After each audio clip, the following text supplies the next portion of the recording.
Good morning, students. Again, we are back to our BC training regarding the smart grid technology. And so far, we have discussed about the today's grid and the smart grid in the future grid system, and how we have incorporated renewable energy sources to our traditional power system grid. And we have thought about the different aspects, about the stability aspects, about the economy aspects, about the automatic generation control, about our load frequency control, about our wide area measurement system, about our state estimation, about our unit commitment solution method, about our system planning, and lots of things we have discussed, and about our resiliency in the system, and many topics we have discussed. And the all these areas will lead to a greater research area in the smart grid technology for our own convenience, for our existence in this world, and for our own sustainability on this mother earth. So according to the energy independence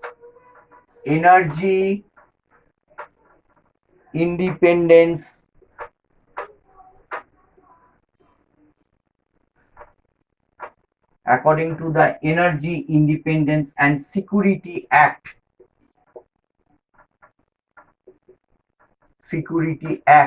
2007, what had happened?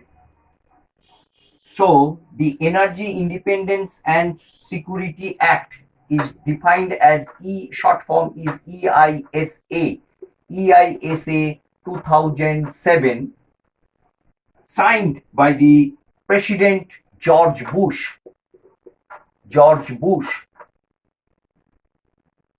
depicts a smart grid that can predict a smart grid that can predict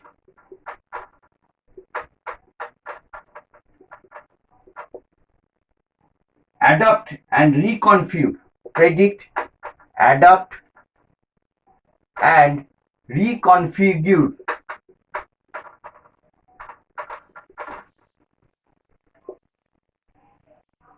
its efficiency and reliability of the system. So to maintain a reliable and secure system, to maintain a reliable and secure system.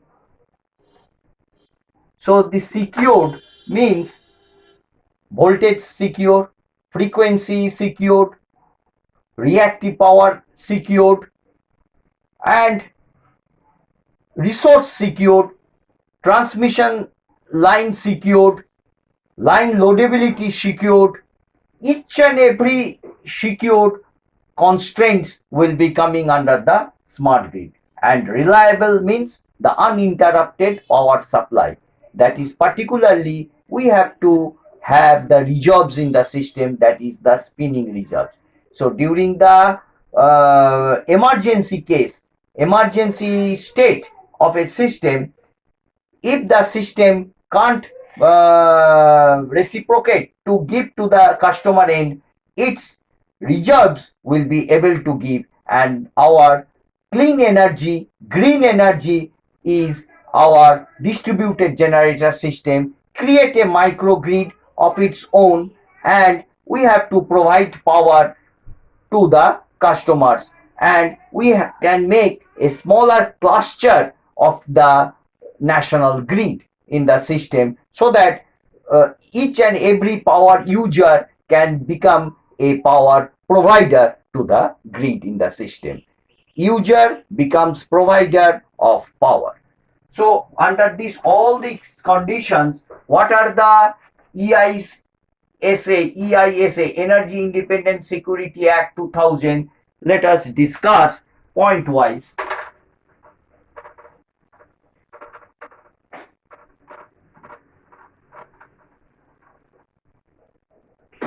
So number one, we can tell about the identification and lowering of unreasonable identification and lowering of unreasonable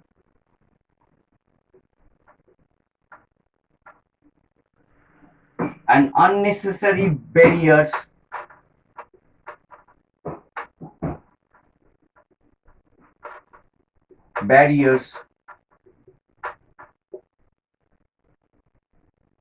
to smart grid technologies.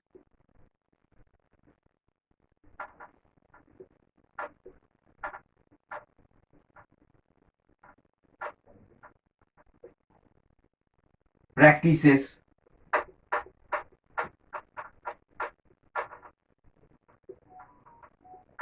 and service options.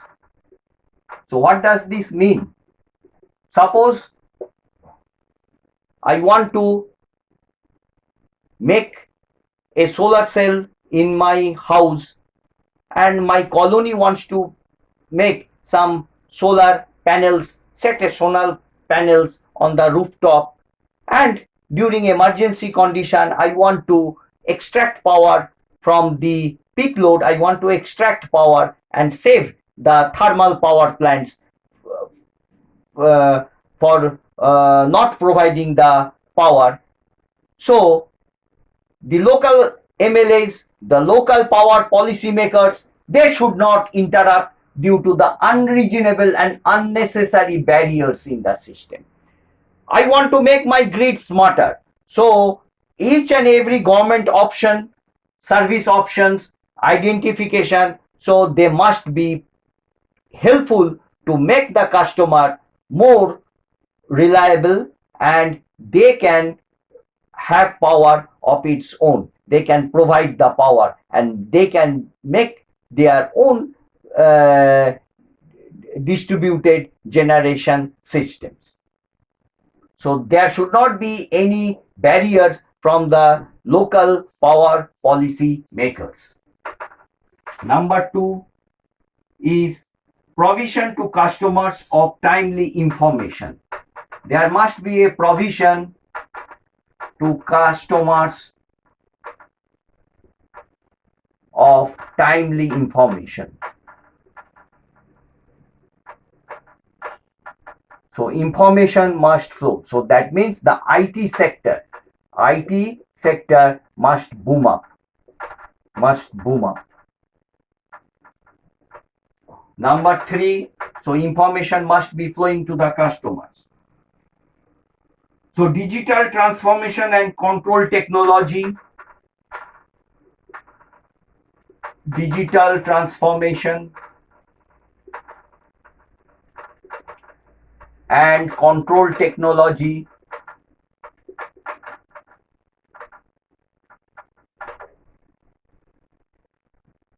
to improve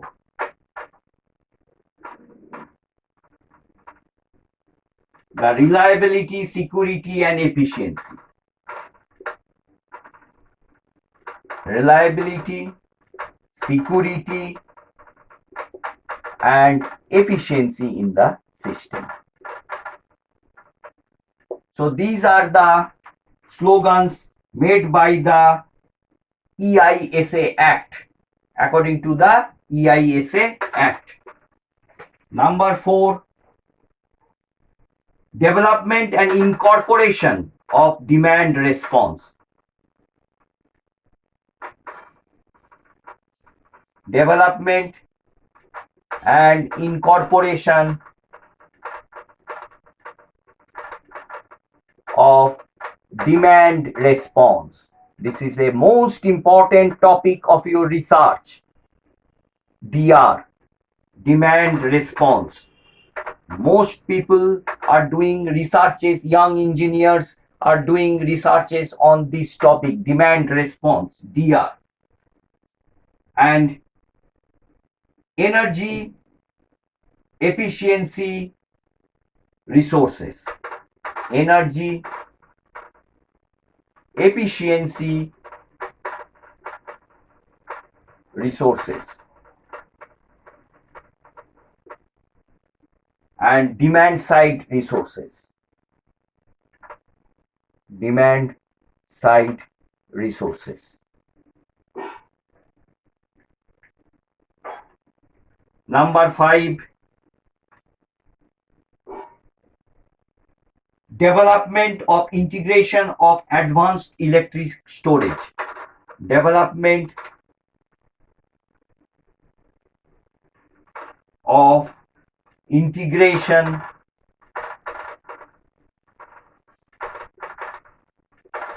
of advanced electric storage.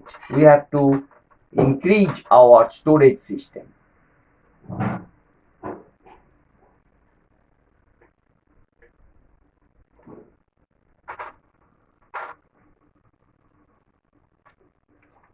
So these are the not few points. There are many points like this according to the EISA Act 2007. According to the EISA Act 2007. According to the EISA Act 2007. So number 6 point is dynamic optimization of grid operations. Dynamic optimization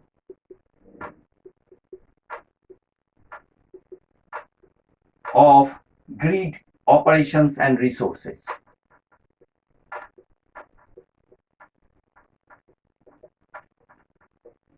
Operations and resources. Number 7, deployment and integration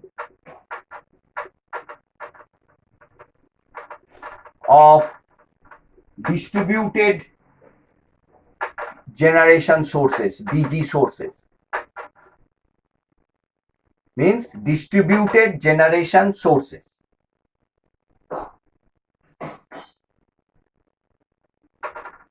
Number 8, integration of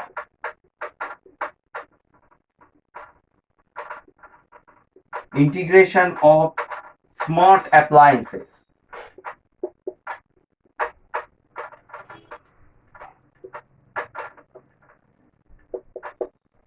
Number 9, development of communication skills.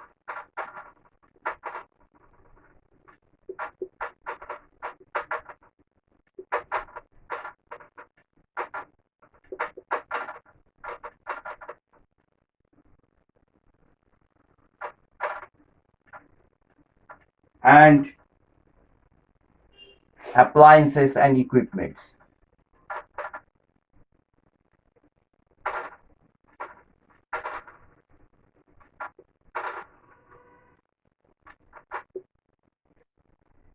Number 10, development of smart technologies.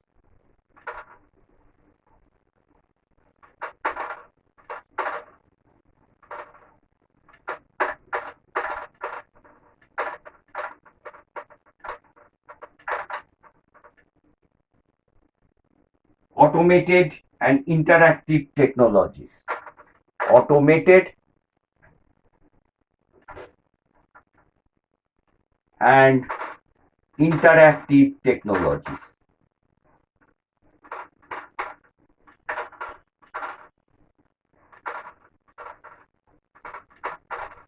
So these are the main points of EISA Act 2007.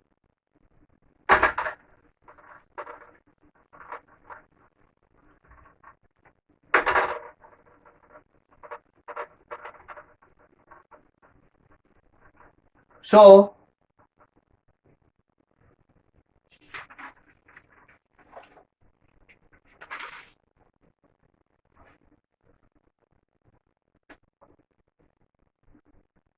Key aspects of smart grid deployment and development. Key aspects of smart grid development and deployment.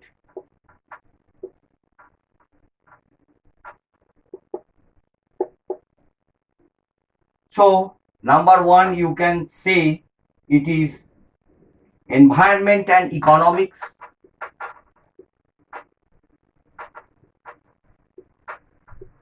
Environment and economics.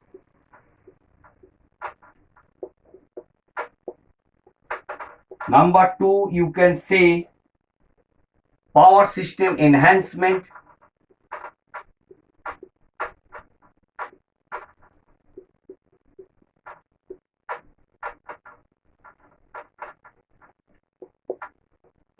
Number three, you can say communication and standards.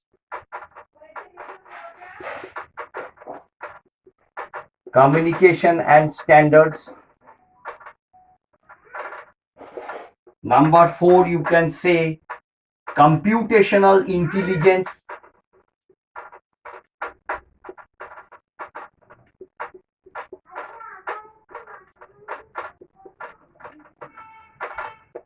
And number five, you can tell about the policy and motivation to encourage smart grid technologies. So policies will be there. Policy and motivation.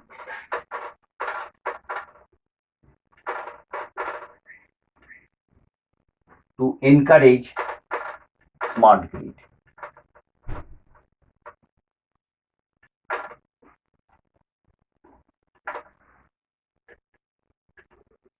So key aspects of the smart grid development and deployment.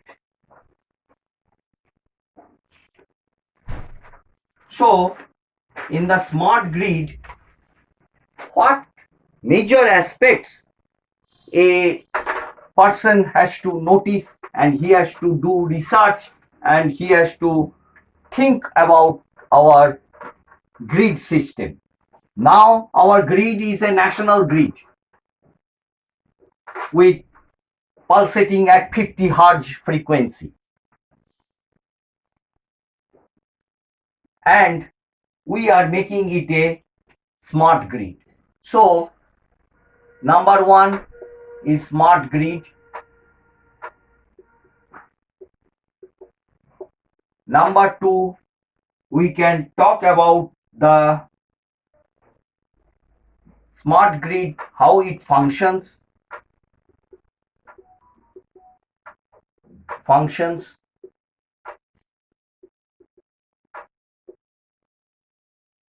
Google mapping tools.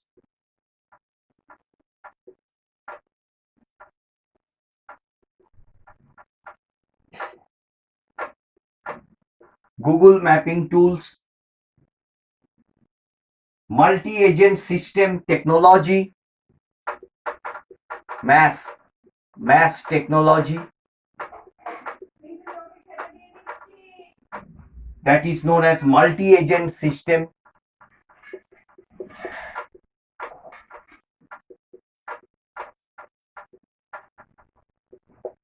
Number three, we can talk about the tool development, tools and development.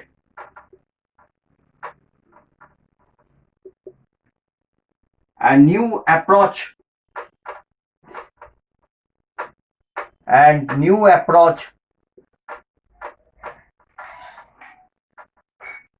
to load flow concepts and optimal power flow. Load flow concepts and optimal power flow.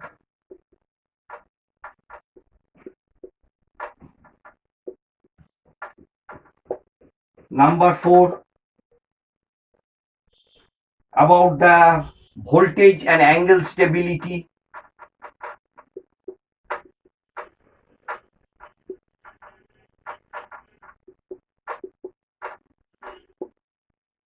and state estimation.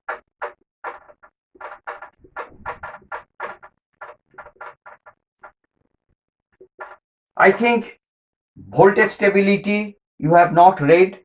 That is mostly related with the reactive power. Angle stability is mostly related with the real power, and the state estimation is mostly related with the bad data analysis. That is in your course of 7 semester. I have prepared 7 lectures on state estimation. Those who have taken power generation economics, they can read and have a good conception of the state estimation. Means estimating data. Some data we are getting, whether they are right or wrong, how much it is differed from the realistic value. So that estimation is known as the state estimation, that goes related to the voltage per unit values at the various buses. Number 5 is computational technique. We have to improve our computational techniques.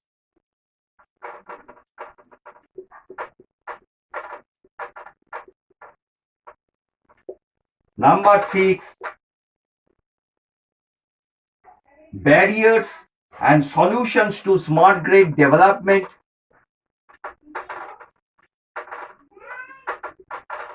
Barriers and solutions to smart grid development.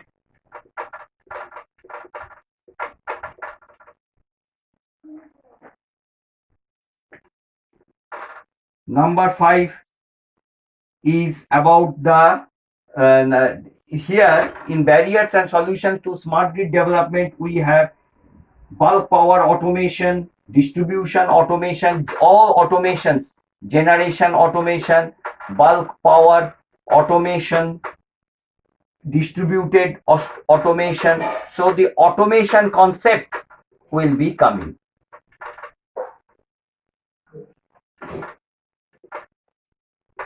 Number 7, renewable energy technologies.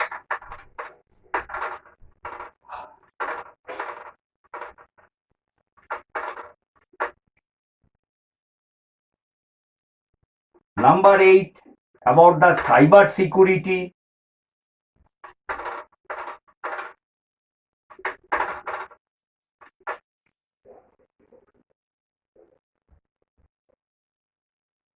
And number 9, we can tell about the training in the smart grid. Training. What training you are doing, that is a most important thing. Why smart grid? Why to incorporate renewable energy sources? What are the carbon dioxide and carbon monoxide footprints? Training in smart grid technologies. So you have to know, as you are future engineers of the society, you have to take this as a challenge and make your energy green. So these are the concepts.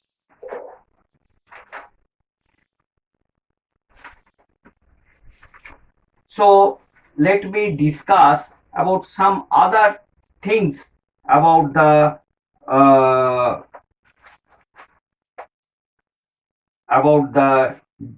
description of the smart grid activities. So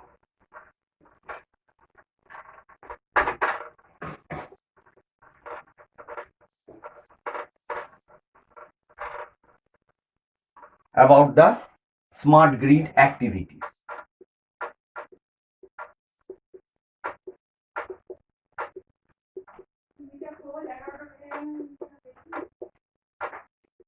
About the smart grid activities.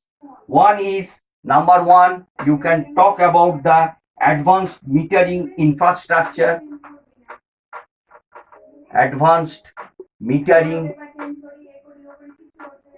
infrastructure.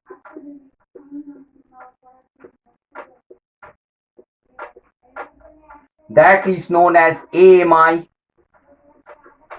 So what that is AMI stands for? It stands for smart meters. It stands for smart meters.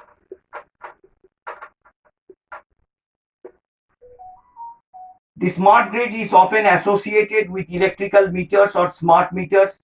This association helps to simplify a very complex process, but it sells the vision of the smart grid short. The smart grid is no more about the meter than the economy is only about the cash register. Both are merely collecting points, interacts between the buyers and sellers where data can be gathered and analyzed. So in the smart meters, what is happening? So it interfaces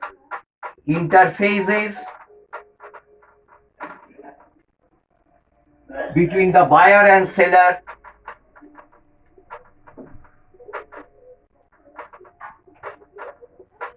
buyer of power and seller of power, buyer and seller, where data can be gathered and analyzed, where data is gathered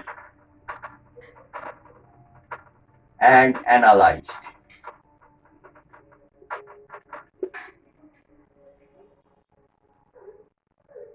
AMI systems capture data typically at the meter to provide information to the utilities and transparency to the customers. So it provides data,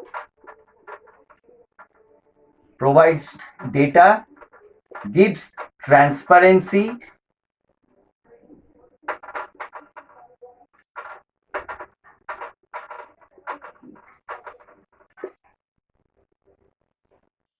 to the consumers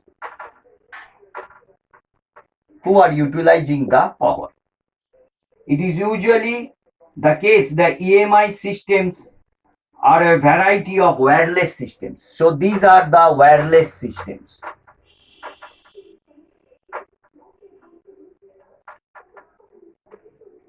So advanced metering infrastructure, that is known as AMI. So number two, you can talk about the demand response, where the people doing much research on the demand response. It is a very interesting part. Rather, we are controlling the generation. Whatever is the demand at any point of time, the customer is demanding, we are controlling the steam valves of the generator if it is a thermal power plant, and providing the carbon footprints on the planet Earth. But if we can control the demand, if some motivation can be given to the customers that during the peak time, if you can't use this amount of load, if you don't use this amount of load, you will be benefited, and if you use this amount of load during the peak time, you will be penalized. So a response will come from the customer point of view. So that is a study of the demand response. The consumers have used energy whenever they want to, and utilities have built the power plants and delivery infrastructure to support it to matter the cost of the environmental impacts. To achieve economy and environmental goals, consumers need to become equal participants in the process, tuning their energy consumption to what and when clean energy sources are available, and avoid peak energy consumption times as they can. So what is mainly consumers can become equal participants in the process,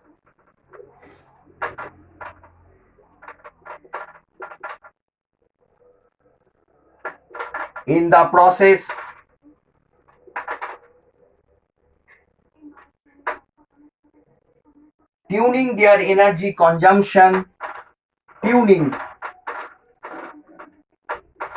their energy consumption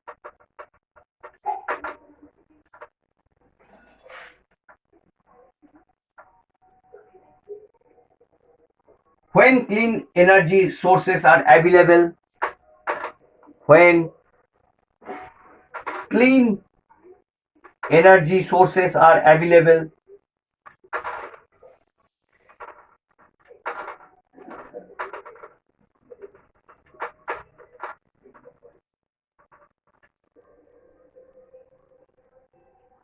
and avoiding peak energy consumption times, and avoiding peak energy consumption times.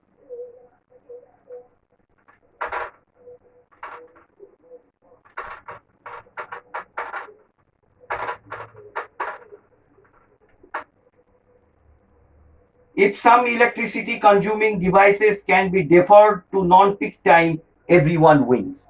So non-peak times, if the peak time flattens, then it is a good to the grid system.